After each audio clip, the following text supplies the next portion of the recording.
Tonight, police nab a notorious fugitive. Stanley Boy Marshall, who was wanted by the police and who have been evading arrest for quite some time, was finally arrested.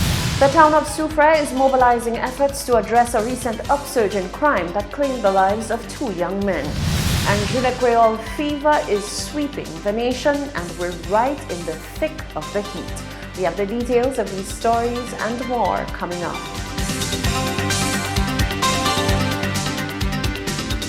This is the Hot 7 Nightly News with Lovelace and Amy Joseph. Good night. It is Friday, the 25th of October 2019. Welcome to the Hot 7 TV Nightly News. We're on Flow Channel 117, also being simulcast on Kiss FM. You can also watch on our website. It's www.caribbeanhottv.com or on our free Caribbean Hot FM mobile app, also streaming on Facebook. I'm lovely Saint Amy Joseph. Thank you for joining us. The residents of the BRK1 community can finally breathe a massive sigh of relief following news of the arrest of notorious fugitive Stanley Boy Marshall. This was announced by the acting ACP with responsibility for territorial policing, George Nicholas, on Friday morning. On Thursday, the 24th of October, police mounted a very heavy operation in the BRK1 community that was geared towards, but not limited to, the search of long outstanding fugitive Stanley Marshall.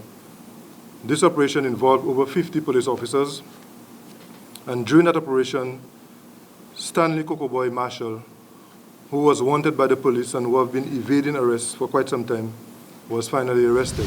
ACP Nicholas revealed that Marshall had a long list of crimes to answer to. Stanley Marshall was wanted for various serious offenses, including murder, attempted murder, aggravated burglary. ACP Nicholas went on to praise the work of the police officers who were involved in the efforts to apprehend the fugitive. What I can say is that the operation involved over 50 police officers, and Stanley Marshall was apprehended without a single shot being fired. So that is commendable on the part of the police officers, and I want to encourage them to continue in their pursuit to fighting crime. ACP Nicholas stood by the decision made by the top brass of the RSLPF to keep the identity of the suspect under wraps. He said too much exposure would prejudice the case in a court of law. The scenic coastal town of Soufrière is mobilizing efforts to address a recent upsurge in crime. The Soufrière Regional Development Foundation held a stakeholders meeting at the organization's boardroom on Wednesday, the 23rd of October. According to the foundation, the aim was to engage in discussions that would allow stakeholders to map out a plan to strategically address the recent crime surge that claimed 2 young lives and threatened to grip the entire town.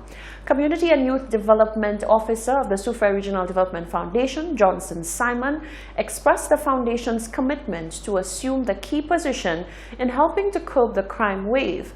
But of enormous importance, he says, is the involvement of other key stakeholders to ensure a comprehensive and collective effort.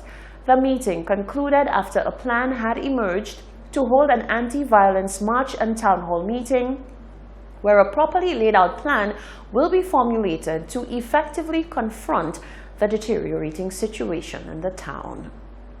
A family is left torn after one of their own left home and has not returned for over a week.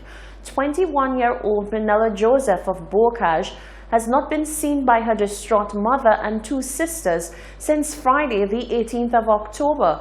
They are seeking help in finding her. Hot 7 attempted to speak to Joseph's mother, however, due to her distraught state, we spoke to the 21-year-old younger sister. Keisha Joseph said this is not typical behavior from her sibling. And of course, this is the missing young lady's older sister. She is 21. She was last seen in Castries wearing a black lace top, blue jeans, and a purse. Minella has never been someone to just run off. And if she decides to go somewhere, she loves her phone. She will always be on her phone. She'll always be posting. There will be a flow of messages. Joseph made an appeal asking anyone with information about her sister to come forward. If there's anyone who knows where she might be, I would like you to notify us so we could get in touch with her to find out whether she's okay or if she's not okay. Anyone with valid information should contact the nearest police station or Joseph's mother at 717-8056. This is the Hot 7 TV Nightly News. Stay with us. There's much more coming up after the break.